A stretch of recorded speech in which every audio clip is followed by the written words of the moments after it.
nivel regional. Tenemos uno en Arequipa, donde vamos a centrar nuestra intervención como gran ciudad industrial.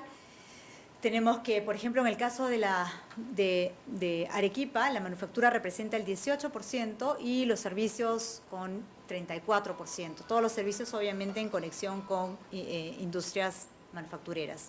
Que tenemos que las exportaciones son de 3.781 millones y estamos pensando que con estas intervenciones pueden estar aumentándose hasta en 500 millones. Mercados de destino van a seguir creciendo, la potencialidad, Arequipa tiene una potencial en todo lo que es el sector agropecuario, en metalmecánica, en textil y confecciones. Ustedes saben que se hace el labrado de la alpaca. Hay industrias muy importantes, dos industrias muy grandes del Perú que se encuentran en Arequipa y obviamente el sector turismo. Tenemos el tema de la construcción del puente Chilina en infraestructura y en energía. Hay una concesión definitiva de la central hidroeléctrica de Moyoco. Se está trabajando en un nodo energético del Ministerio de Transportes y Comunicaciones para proveer de energía eléctrica en un mayor número de ciudades y el desarrollo del gasoducto peruano desde Cusco, Arequipa y Moquegua. La religión La Libertad, una historia similar, en donde también estamos trazando en intervenciones en innovación y tecnología, infraestructura industrial y capital humano, y también en infraestructura. Y finalmente, la parte más esperada por acá, mi amigo, las conclusiones. Definitivamente, nos falta mucho por hacer. He tratado de presentarles algunas ideas de lo que estamos trabajando en el Ministerio de la Producción. Y finalmente, para acabar con un par de reflexiones en las que nosotros en el Perú hemos venido creciendo a tasas constantes. Hemos tenido uno de los crecimientos más estables de América Latina, pero ¿por qué, nos preguntamos como peruanos, no hemos sido capaces de diversificar suficientemente nuestra estructura productiva? Y eso es lo que nos haría ser menos dependientes de estas fluctuaciones que existen en el mundo, principalmente de nuestros principales recursos naturales, que son los mineros, en donde estamos expuestos a una alta volatilidad de los mercados internacionales. Y todavía enfrentamos serias brechas de productividad. Productividad entre Lima y las regiones. Productividad entre la micro, la pequeña, la mediana y la gran empresa, ¿no? La productividad es 12 veces la micro con la grande. Y obviamente, como país a nivel promedio, tenemos brechas muy altas de productividad que cubrir incluso con nuestros competidores. O sea, tenemos productos líderes, pero no logramos que esos productos líderes sean digamos, la moda de todo lo demás. Revisando algunas de las posibles explicaciones, tenemos que la inversión en I+D todavía es muy pobre. Solo invertimos el 0.14% de nuestro PBI, mientras que el promedio de América Latina es 0.5%, o sea, 0.1 contra 0.5. Y en países de la OECD, esa inversión es 2.2%. En el Perú, esta inversión es ejecutada en un 70% por el sector público, ¿no? O sea, imagínense, ese poquito encima todavía está bastante en manos del sector público, en manos de las universidades y de las ONGs. Pero todo este 70% que invierte menos del 1%, de 0,1%, todavía tiene un bajo grado de articulación con la industria.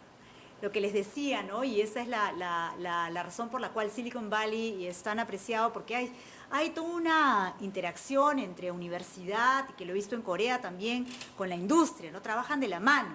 Y esto todavía no se ha dado en el Perú y esperamos que empiece a cambiarse esta situación. Y en el resto de América Latina es el sector privado el que invierte el 55% en promedio. Y eso también no es solamente una responsabilidad del sector privado, es también hasta qué punto el Estado no ha sabido poner los incentivos para que ese sector privado tome ese riesgo. Exportamos materias primas con poco valor agregado, tenemos muchos recursos naturales, ¿no? Es el país, después de Brasil, somos el segundo país amazónico en el mundo, tenemos 104 de las 112 clases de biodiversidad en el mundo. O sea, somos uno de los países más megadiversos del mundo. Pero entonces ¿por qué si teniendo todo eso no hemos podido aprovechar mejor todas esas oportunidades que nos brindan los TLCs? La balanza comercial de conocimiento, ¿no? La balanza comercial que tiene alto componente de tecnología, es deficitaria. Mientras que en el Perú las exportaciones basadas en recursos naturales, principalmente los mineros, y bueno, en algunos casos también los pesqueros, han crecido del 80% al 90% en los últimos 20 años en el total, ¿no?, de las exportaciones peruanas, en países como Colombia o Nueva Zelanda, que también tienen abundantes recursos naturales. Esta cifra pasó de 82, 86 a 65 y a 75 respectivamente. Es decir, el uno menos el complemento, o sea, tienen 25% de participación de elementos o de bienes con alto componente tecnológico. Para ello, el Ministerio de la Producción está proponiendo diferentes acciones, las cuales están siendo canalizadas a través del Plan Nacional de Desarrollo Industrial Inclusivo. Y este plan incorpora acciones o instrumentos que nos llevarán a resultados concretos en empleo, en valor agregado y en exportaciones. Y para destrabar la industria, en el caso del Ministerio, hemos iniciado ya un grupo de trabajo en el que durante todo el verano tomamos los principales problemas que aquejan principalmente a la industria, y en menor medida al sector comercio y al sector servicios. Porque decididamente cuando uno ve la participación de la industria manufacturera en el Perú en la última década, ha permanecido constante, o sea, entre 13 y 14 puntos del PBI, no más. De carácter normativo, este conjunto de medidas que estamos buscando solucionar, obviamente en conversación con cada uno de los sectores, pasan desde temas de sanidad, como por ejemplo normas que se repiten, que son obsoletas, o que si cumples con DIGESA, incumples con DIGEMIT, si incumples con DIGEMIT, incumples con SENASA. Hay una serie de contradicciones en la normatividad, en todo lo que es la producción de normas del país, que están impidiendo la creación de empresas y que están permitiendo, obviamente, su crecimiento y un fortalecimiento. Hay otras medidas de acercamiento al mercado. Sabemos que no hay industria con aislamiento. Es imposible vender o lograr, incluso producir, porque ni siquiera puedes acercar tus insumos si no hay conectividad. Entonces es sumamente importante continuar con la construcción de infraestructura para permitir esta mayor industrialización y más descentralizada, porque la industria no se va a mover a una localidad por más norma o por más incentivo que haya si es que no hay una conectividad, si es que no hay una carretera. Se ha probado muchas veces que la carretera es mucho más eficiente en términos de elevar la productividad y el valor agregado que otro tipo de incentivo. Y también, obviamente, desarrollar la ciencia y la tecnología para desarrollar mayor valor agregado. Y las últimas tres es la esencia de una economía, pensamos que es la creación de valor. Pero no basta con disponer de la materia prima, o sea, no basta con tener los recursos naturales, sino hay que pensar bien lo que se va a hacer con ella. Tenemos la oportunidad en América Latina, con la cantidad de recursos que tenemos, de poder aprovecharlos mejor. Y debemos ser capaces de combinar inteligentemente todos estos recursos físicos, energéticos y humanos, justamente para crear ese valor. Pero para dar ese salto cualitativo es necesario trabajar juntos, el Estado, los empresarios y la academia. Y por eso que me honra mucho estar aquí hoy presente y ver además el ímpetu que ha tomado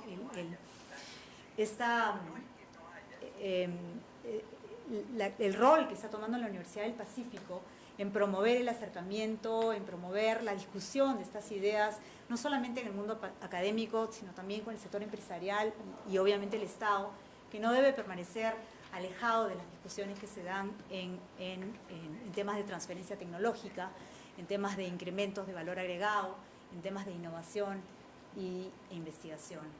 Y por ello agradezco nuevamente la invitación y la oportunidad que me han brindado. Muchas gracias.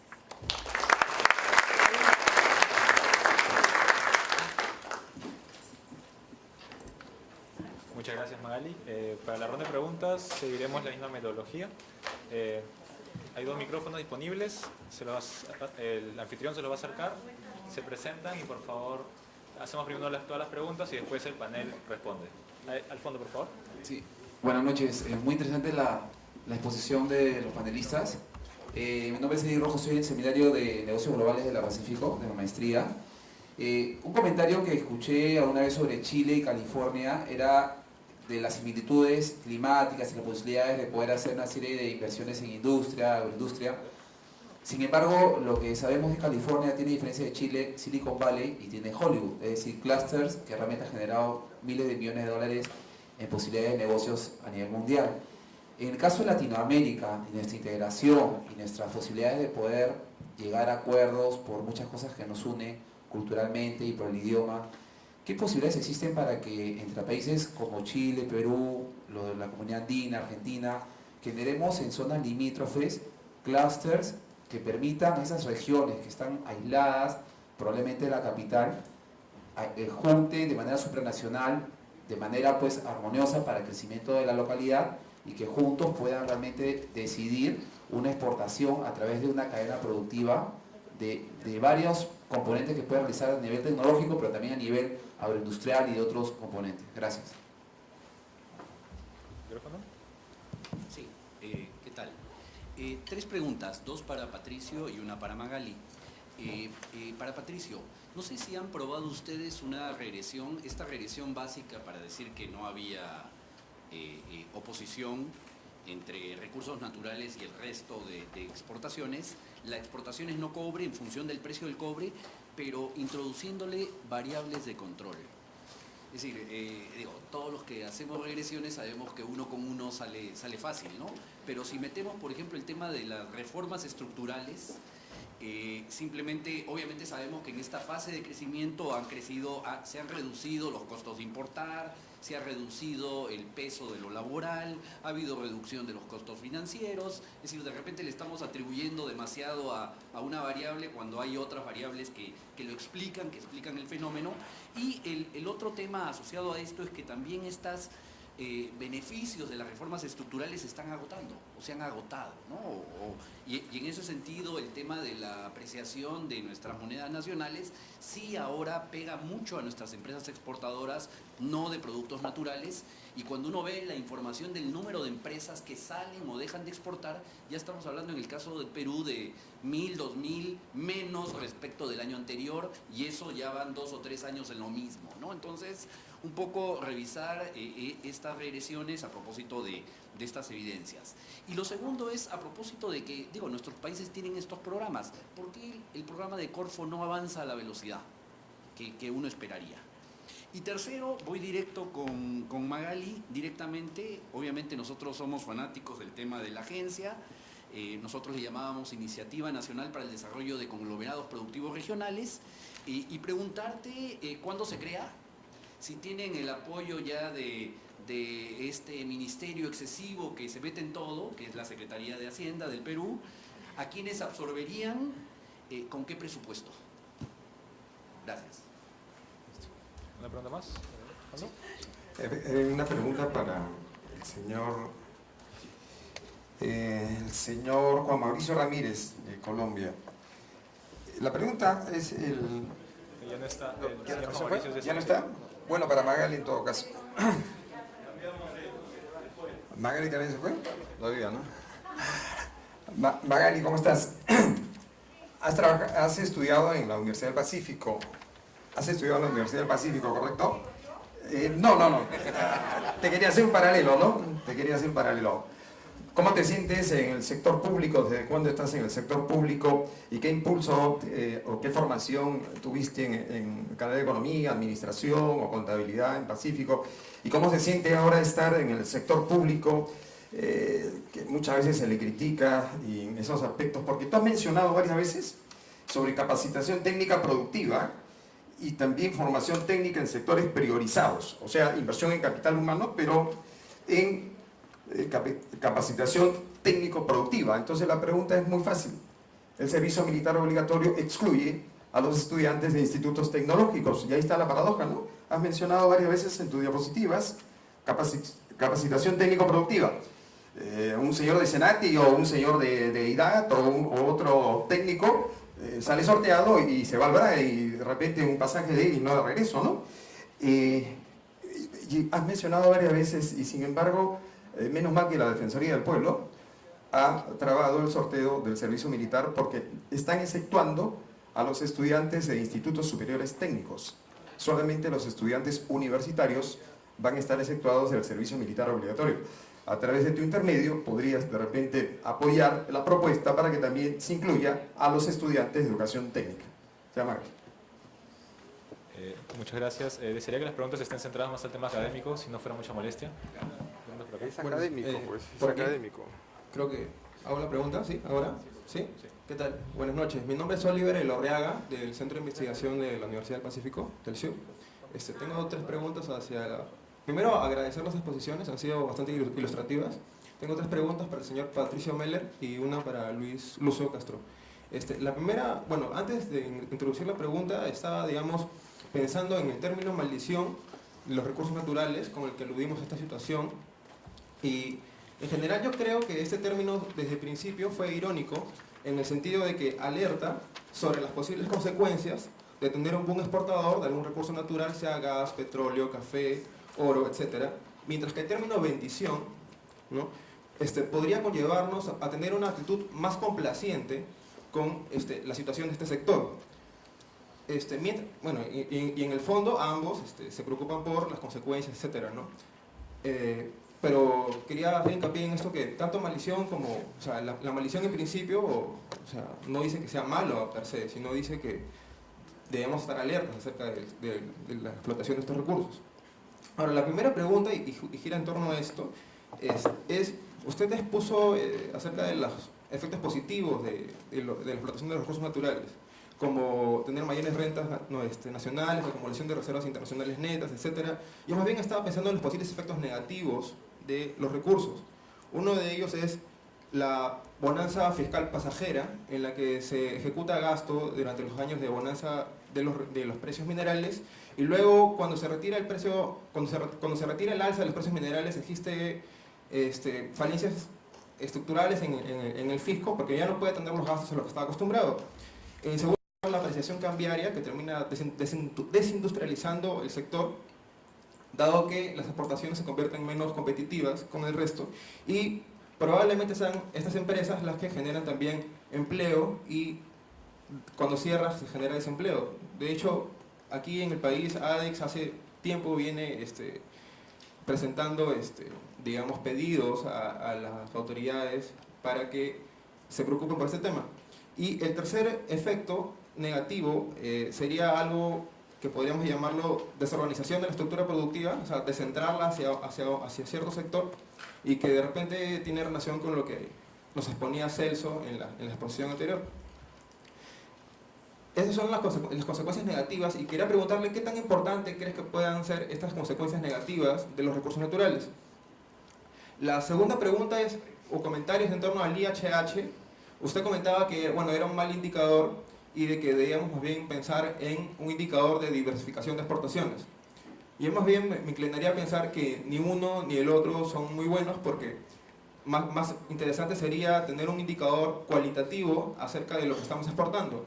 Y con esto quiero retomar la tercera conclusión que tuvo la viceministra, de que nuestras exportaciones todavía siguen siendo primarias exportadoras, y que a lo largo de los últimos 20 años la estructura de las exportaciones sigue siendo primario exportador. O sea, si bien ha aumentado la diversidad de exportaciones, seguimos siendo primarios exportadores, ¿no? Y la tercera pregunta que quería hacerle, y con esto termino su pregunta, gira en torno a la correlación que hizo con el precio del cobre, con la exportación de harina de pescado, vino, uvas. Yo más bien me inclinaría a hacer una correlación con productos secundarios, que son los que tienen mayor valor agregado y con los cuales deberíamos insertarnos en el mercado internacional. Porque la harina de pescado y, bueno, son commodities, creo, ¿no? O sea, y la fluctuación de precio también está sujeta a eso. Y para Lucio Castro, quería preguntarle si, así como este caso exitoso del vino de esta provincia, Saltas, exacto, me pongo a pensar qué tan viable puede ser tener un caso similar a través de una iniciativa en una región o distrito que tenga una explotación minera o petrolera. No sé si conozcas algún caso de éxito que sea tan... ¿no? Gracias, esas son las preguntas. De COFIDE hay una buena estructura, pero no hay un conocimiento de temas productivos, ¿no? Ellos tienen obviamente su orientación es financiera. Incluso en temas de recursos para micro y pequeñas empresas, a ellos les ha tomado mucho tiempo conocer la naturaleza del negocio de las micro y de las pequeñas empresas, ¿no? Entonces, por eso, de alguna manera, algunos préstamos, algunos créditos no han corrido con la misma fluidez con la que se hubiera pensado, ¿no? Y del otro lado, tú sabes que existen también muchos inconvenientes en algunas instituciones como para asumir esta tarea. No está terminado, ahorita como te digo siempre hay problemas más urgentes que hay que solucionar en el camino y tú lo sabes porque has estado desde dentro y sabes cómo la agenda puede cambiar de acuerdo a la importancia con la que se vienen los temas, pero decididamente yo pienso que en los próximos meses se va a tener una decisión tomada y corresponde más, como tú sabes, al Ministerio de Economía y Finanzas, el que decide, porque es el que tiene la presidencia del Consejo Nacional de Competitividad y a través de ellos es que se decide. Nosotros como Ministerio de la Producción apoyamos, comentamos, sugerimos, pero la decisión final se toma en otros fueros. Y con ello, Oscar, me vas a disculpar, pero tengo que regresar al Ministerio porque tengo una reunión pendiente. Muchas gracias con todos. Hay una pregunta muy interesante que hicieron sobre cuáles son las posibilidades de generar un clúster en zonas limítrofes. Yo creo que es un tema crucial, particularmente en América Latina. Y al respecto, quiero decirles que hace más de 15 años atrás traté de organizar una conferencia justo sobre este tema y estábamos viendo si se hacía en el norte de Chile o en el sur de Perú, invitando a Bolivia y a Argentina en la parte norte. Y el primer chequeo que hice con mis amigos peruanos, ¿qué les parecía la idea? Me dijeron, la idea es re buena desde el punto de vista académico, pero inviable desde el punto de vista político. Mis amigos bolivianos me dijeron exactamente lo mismo y algo que quedé muy impresionado porque no era viable hacer una conferencia sobre lo que yo creo que es un tema central. O sea, si queremos entrar a reducir las tensiones que hay entre los distintos países en la región, o sea, esta cuestión de que cada país latinoamericano tiene excelentes relaciones con todos aquellos países con los cuales no tiene frontera común, o sea, me parece que es una cuestión que está bien para el siglo XIX, no está bien para el siglo XXI. Entonces, yo creo que es algo que habría que entrar a empujar. Las cuestiones econométricas, las observaciones que me hicieron sobre las regresiones, aquí la cuestión central y lo que estoy tratando de plantear muy directamente, este no es un problema de Dutch disease, o sea, de que se expandan no le echemos la culpa a las exportaciones de nuestro principal commodity del hecho de que no podamos diversificar exportaciones o de que no podamos reestructurar la actividad productiva. Y intencionalmente lo que hice es mostrarle, oye, sube el precio del cobre y sube, en el caso peruano o en el caso chileno, y sube el precio de las exportaciones no cobre. O sea, esto es ridículo. Yo sé que es ridículo lo que estoy haciendo, pero tratar de hacer el punto de fondo. Si el resto, hay diversificación exportadora, independiente de lo que está pasando con el precio del cobre. Ahora, por otro lado, y lo que alguien mencionó, uno de los panelistas, en la mañana, de que lo que nos está pasando con el tipo de cambio no solo depende de lo que está pasando con el precio de los commodities, también depende de la política monetaria que está aplicando Estados Unidos en relación a generar un diferencial de tasas con respecto a las políticas monetarias que estamos aplicando en la región. Entonces va a cambiar la política monetaria norteamericana y vamos a ver que los flujos van a ir en otra dirección y ya estamos viendo la sola amenaza de que esto sucede, cómo está generando ciertas depreciaciones cambiarias en varios países de la región. O sea, no es cuestión de meter las reformas estructurales, el ceteris paribus y todo, y cuál es el impacto que tienen las reformas estructurales. Las reformas estructurales en Chile se acabaron antes del 95, y yo estoy tratando de medir el efecto post-2003. ¿Ok? O sea, la otra cuestión está sobre el programa Corfo. Yo soy muy crítico respecto al programa Corfo. ¿Por qué? Porque el programa Corfo lo que está centrado es en políticas horizontales, pareja, para el emprendimiento. Y se han aplicado, y lo que yo digo en mi país, que hasta ahora, desde que se han aplicado estas políticas horizontales para, el presidente de la República habla de 167.000 emprendedores, no he visto que se haya inventado ningún super Google hasta la fecha. Y ni creo que se vaya a inventar. ¿Ok? Entonces, lo que ha habido cierta coincidencia aquí en el panel es con políticas selectivas versus las políticas horizontales. Eso es lo que está de fondo en la discusión de cómo se empuja la innovación tecnológica. Pero políticas selectivas, en mi opinión, no picking winners sectoriales, sino tratando de respaldar sectores o actividades que están generando innovación tecnológica. Y por eso que yo me doy cuenta de lo que está haciendo este programa de proveedores, que va a resolver un problema concreto. Y aquí quiero hacer un alcance de algo que en mi país se habló mucho durante cierto tiempo, y veo que es la misma discusión acá, que el porcentaje del PIB dedicado a I+D hay que aumentarlo, que es muy bajo, y llevémoslo para arriba. No basta con aumentar el porcentaje del I+D, depende qué es lo que se hace con los recursos. Y a nosotros que estamos en la universidad, lo único que queremos es que aumente el porcentaje de I+D, que nos llegue más plata para la investigación que hacemos los académicos. ¿Y qué tiene que ver eso con la innovación tecnológica? Sí tiene que ver con paper publicado en revistas EASY, pero eso tiene impacto sobre la innovación tecnológica en el país. O sea, yo creo que ya es hora de entrar a mirar más de cerca cómo se reparte el I+D. Ahora, esta cuestión, yo aquí discrepo radicalmente de todo lo que las preguntas que tú hiciste y el sentido que tiene. O sea, esto es la maldición de los recursos naturales. Sachs y Barner no lo plantearon el término maldición en términos irónicos, sino que Sachs estuvo en Chile haciendo un paper para Chile de cómo era una maldición que Chile tuviera cobre, y que el mensaje no subliminal, el mensaje directo es: olvídense de los recursos naturales, déjenlos bajo tierra y dedíquense a otras cosas. Miren el ejemplo que nos daban antes, que daba la ministra respecto a Corea, como sin recursos naturales, mire cómo se expandió.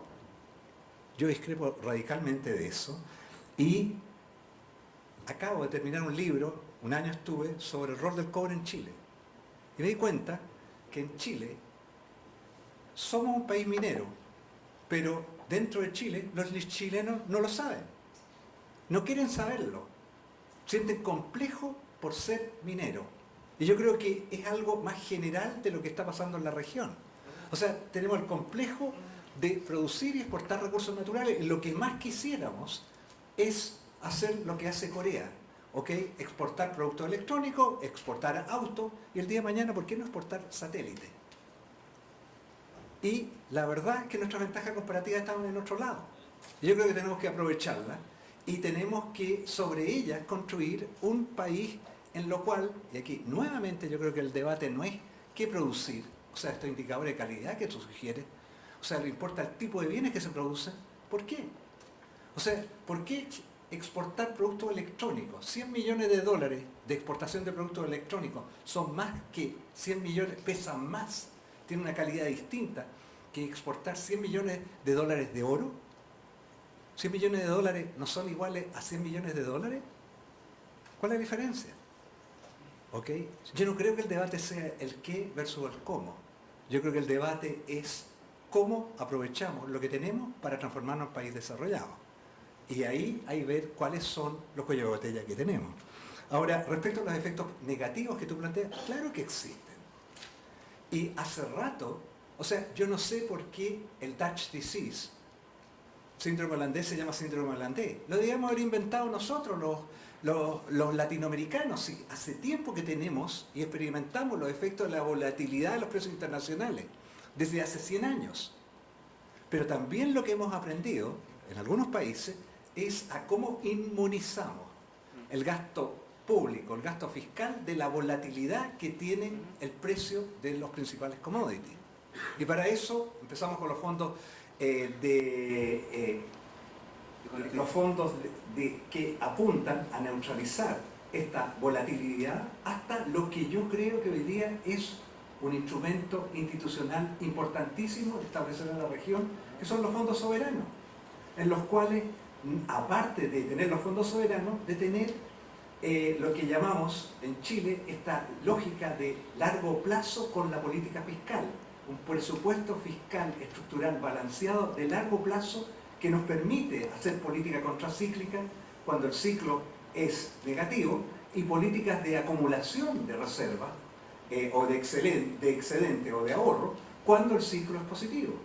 Entonces, eso apunta a tratar de neutralizar algo que no podemos evitar, que son los shocks positivos o negativos que generan los recursos naturales. No podemos evitar que eso suceda, pero sí podemos desarrollar instrumentos para neutralizar los efectos negativos que tienen. El último tema que yo creo que planteó Celso y que es cierto. O sea, tuvimos este maná que nos cayó del cielo. Pero la pregunta es, ¿y qué pasó con eso? ¿Cómo se distribuyó? ¿Cuál es el impacto distributivo que esto tiene? Y aquí depende de los distintos países. Depende si eran empresas extranjeras o eran empresas estatales las dueñas del commodity cuyo precio se expandió. El impacto es totalmente distinto en ambos casos y yo creo que ese es un trabajo que, desde el punto de vista académico, es algo que debiéramos empezar a hacer y clarificar, y la situación de México es totalmente distinta a la situación de Chile y tiene que ver con, en el caso de Chile, en que inciden, en el caso de Perú el mismo, la inversión extranjera. ¿Qué está pasando con el royalty? ¿Cuál es el nivel adecuado del royalty sobre distintos productos en la región? O sea, es paradojal que nosotros aplicamos royalties que son bastante más bajos a los royalties que existen en los países de donde provienen las empresas extranjeras que están invirtiendo en nuestros países. ¿Ok? Si es una empresa australiana, es cuestión de ver lo que está pasando con el royalty. Ahora, y ahí vuelve el tema de los fondos soberanos. O sea, en la cual hay una responsabilidad con las generaciones futuras. Y estos fondos soberanos apuntan a eso, a tratar de equilibrar esta distribución de ingresos entre la generación presente y las generaciones futuras con respecto a ciertos recursos que algo agotables son, aunque yo ya soy escéptico de que efectivamente sean agotables después de ver la experiencia chilena. Y yo creo de que lo que dijo Víctor tiene total razón. O sea, y aquí que termino con la cuestión de los clústeres tecnológicos de Estados Unidos. No tienen nada que ver con los clústeres que yo creo que debiéramos empujar aquí en torno a los recursos naturales, en lo cual no vamos a inventar un nuevo iPad a través del clúster minero. Pero lo que hace este clúster minero es algo que no tenemos la capacidad de hacer innovación tecnológica dentro de la región. O sea, ¿por qué hemos sido tan malos para inventar cosas en la región? Esa es una cuestión de fondo. O sea, ¿por qué en América Latina no inventamos nada? ¿Por qué la idea en América Latina tiene un precio cero? ¿Ok? O sea, ¿qué es lo que está pasando en la región? Ahora, el clúster, la lógica de este programa de proveedores de clase mundial es que se desarrolla en torno a un problema concreto y la innovación va a resolver un problema concreto. Este sesgo ingenieril que tengo, en la cual los ingenieros me enseñan aquí cuál es el problema y cómo se resuelve. Y esa es la lógica del clúster de proveedores de clase mundial, en la cual el problema lo plantea la empresa minera y le dice, mira, el cable de esta pala retroexcavadora se nos rompe muy frecuentemente y la pala se para, esta gran pala se para y nos detiene el proceso productivo. Y cada vez que está parada esta pala estamos perdiendo millones de dólares de extracción del mineral. Se lo plantea a un proveedor y el proveedor, ¿qué es lo que hizo? Aumentó un 40% la duración de este cable